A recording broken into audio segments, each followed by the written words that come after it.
Budget आगत सरकार कहले विकसित ओडिशार मूलदुआ पड़ा विरोधी कहले निराश कला डबल इंजिन सरकार। राज्य बीजेपी सरकार निजर प्रथम वार्षिक बजेट आगत करने पर विरोधी बीजेडी यह नैराश्यजनक तेज बीजेपी यह विकसित ओडिशार मूलदुआ पड़ा बीजेडी वरिष्ठ मीडिया संयोजक प्रताप जेना गणमाध्यम को प्रतिक्रिया दे कहते बजेट में किसी नूतनत्व नहीं एवं यह नवीन सरकार द्वारा प्रणयन होता 40 रु अधिक लोकप्रिय योजनार कॉपी पेस्ट केवल नाम परिवर्तन होती बहु प्रचारित सुभद्रा योजना रे राज्यर समस्त महिला लाभान्वित होगा आशा क्षीण कारण मात्र 10,000 कोटी टंका आवंटन होता 20 लाख महिला को यह सुविधा मिल पार। मधुबाबू पेंशन योजन हिताधिकारी भत्ता को 3,000 टंका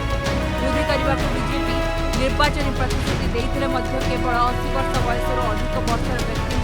मासिक पेंशन वृद्धि होती। अर्थनीतिक दूरदृष्टि बजेट में दृश्यमान हुए रोजगार शिल्प आईन श्रृंखला दरदाम वृद्धि नियंत्रण आदि विषय बजेट में किसी ना डबल इंजिन सरकार बजेट राज्यवासी को डबल निराश करजेडी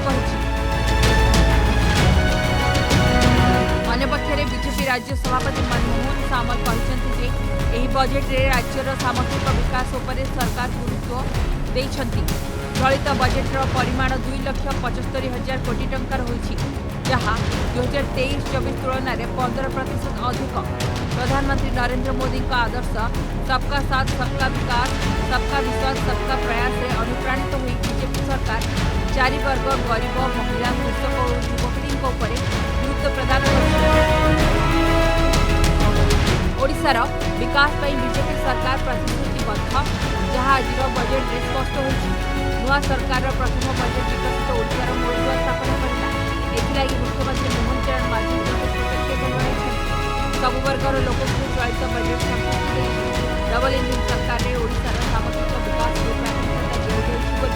मनमोहन सामंत